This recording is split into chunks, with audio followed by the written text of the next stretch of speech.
Hi மக்களே! இன்னைக்கு என்னடா ரொம்ப தட்டு சுத்தி ஃபுல்லா நிறைய வெரைட்டி ஆஃப் திங்ஸ் இருக்குது அப்படின்னு சொல்லி பார்க்குறீங்களா? இன்னைக்கு வந்து நம்மளுக்கு மொட்டை மாடியில வச்சுருக்கோம் இல்லையா கன்னிமா, அவங்களுக்கு வந்து இன்னைக்கு அபிஷேகம் பண்ண போகிறோம். வெரைட்டியா அபிஷேகம் பண்ண போகிறோம். 5 வகையான அ இது வந்து நம்ம வந்து அபிஷேகம் பண்ண போகிறோம். ஸோ அத தான் நம்ம இன்னைக்கு வந்து பார்க்க போகிறோம். வாங்க விளக்கேத்தியாச்சு. காத்தடிக்கிறதால இந்த பக்கம் சைடுலலாம் நான் வந்து கல் வச்சுருக்கேன். அதுக்கப்புறம் விளக்கேத்திட்டு ஃபஸ்ட்டு அந்த மாவு கொஞ்சம் தண்ணி ஊற்றி வாஷ் பண்ணிவிட்டு நெக்ஸ்ட்டு வந்து அபிஷேகத்தை ஸ்டார்ட் பண்ணலாம். இன்றைக்கி சித்ரா பௌர்ணமின்றதுனால இந்த மாதிரி வெரைட்டியாக பண்ணுறேன். யூசுவலாக நான் ஃப்ரைடே வந்து நார்மலாக தண்ணி ஊற்றி கழுவிட்டு மஞ்சள் குங்குமம் வச்சுட்டு பூ வச்சுட்டு பூஜை பண்ணுவேன். எப்போவுமே வீக்லி ஒன்ஸ் அது மாதிரி பண்ணிவிடுவேன்.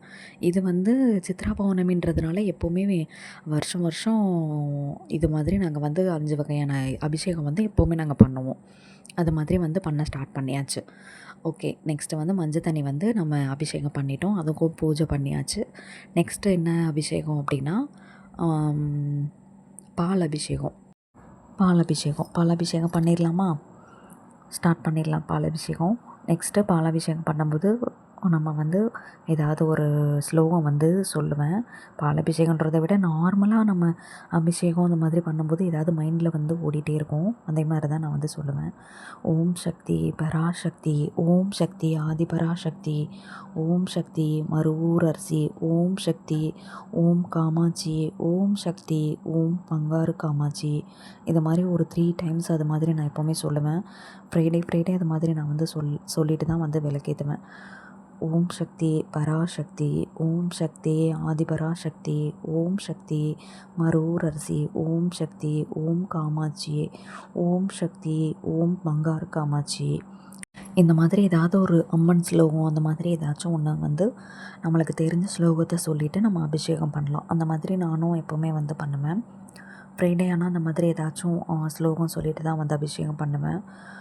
பூஜை பண்ணும்போதும் அந்த மாதிரி ஏதாவது ஒரு ஸ்லோகம் சொல்லிவிடுவேன். அப்போது நம்மளுக்கும் கொஞ்சம் இதுவாக இருக்கும். நம்ம எப்போவுமே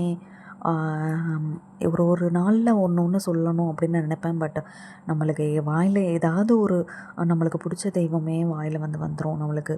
இப்போ ஒரு முருகர் எடுத்திங்கன்னா ஓம் முருகா, ஓம் சரவண பவ அப்படின்னு நம்ம சொல்லிவிடுவோம். அதே மாதிரி இப்போ ஓம் சக்தியை பராசக்தியை நம்ம நார்மல் அம்மன் கோயிலுக்கு போனாலும் எல்லாருமே அதே மாதிரி சொல்லுவாங்க. அந்த மாதிரி நம்மளுக்கும் அந்த மைண்ட் செட்டில் வந்து வந்துடும். டக்குன்னு போனோன்னா இப்படியே சொல்லிவிடுவோம். அந்த மாதிரி வந்து அந்த மாதிரி தான் நானும் வந்து சொல்லியிருக்கேன். அப்புறமா வந்து சந்தன அபிஷேகம் பண்ணோம். சந்தன அபிஷேகத்துக்கு அப்புறமா பன்னீர் அபிஷேகம், அப்புறம் இளநீர் அபிஷேகம். அதுக்கப்புறம் அது முடிஞ்சதுக்கப்புறமா மஞ்சள் குங்குமம் எல்லாமே வைக்க ஸ்டார்ட் பண்ணிட்டேன். அதுக்கப்புறம் அது எல்லாமே அம்மாவுக்கு வந்து நல்லா டெக்கரேஷன்லாம் பண்ணணும்.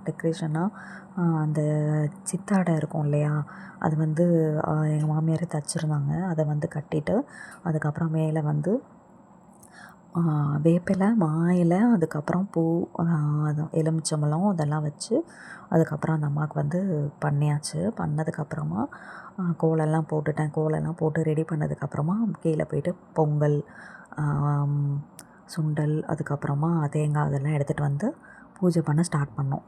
ஸ்டார்ட் பண்ணும்போது ஐ திங்க் ஸோ 6:00 அது மாதிரி இருக்கும். அதுக்கப்புறம் 6:00 ஆகிடுச்சு. ஏன்னா நான் வெளியில் கோலம்லாம் போட்டுட்டு வந்துட்டு அதுக்கப்புறம் நான் இங்கே வந்து ஸ்டார்ட் பண்ணுறதுக்கே ஒரு 5:00 மேலே ஆகிட்ருக்கும். அதுக்கப்புறம் இதெல்லாம் முடித்ததுக்கப்புறமா பூஜை பண்ணோம். கரெக்டாக 6:30 அப்படியே ஆகிட்ருக்கும். அப்புறமா அப்போ தான் வந்து பௌர்ணமி தெரியுது, நிலவு தெரியுது, மூன் வந்து அப்போ தான் வந்தது. அப்போ வந்து என்னாச்சுன்னா, இந்த டைமில் தான் பண்ணணும் அப்படின்ற மாதிரி சொல்லியிருந்தாங்க. அந்த நிலவு தெரிகிறப்ப தான் வந்து அம்மனுக்கு வந்து எப்போவுமே பௌர்ணமி டைமில் அபிஷேகம் பண்ணி நம்ம வந்து பண்ணணும் அப்படின்ற மாதிரிலாம் எங்கள் மாமியார் கொஞ்சம் இது சொல்லிகிட்டு இருந்தாங்க. அதுக்கப்புறம் அதெல்லாம் பார்த்துட்டு அதுக்கப்புறம் தான் கீழே வந்து டீலாம் போட்டு குடிச்சிட்டு அதுக்கப்புறம் தான் நான் வெசில்ஸ்லாம் இருந்தது நிறையா, அதெல்லாம் நான் வாஷ் பண்ணி கோயிலுக்கு போயிட்டு பால் எல்லாம் வச்சுட்டு அதுக்கப்புறம் தான் நான் வந்தேன். அதுக்கப்புறம் தான் ஃபுல்லாக ஸ்டார்ட் பண்ணோமே.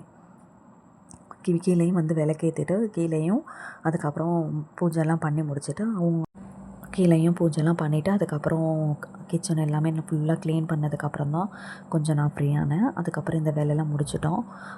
அதுக்கப்புறம் 2 இளநீர் இப்போ வாங்கிட்டு வந்தோம் இல்லையா, அந்த 2 இளநீரில் ஒன்று வந்து அபிஷேகம் பண்ணிவிடுவோம்.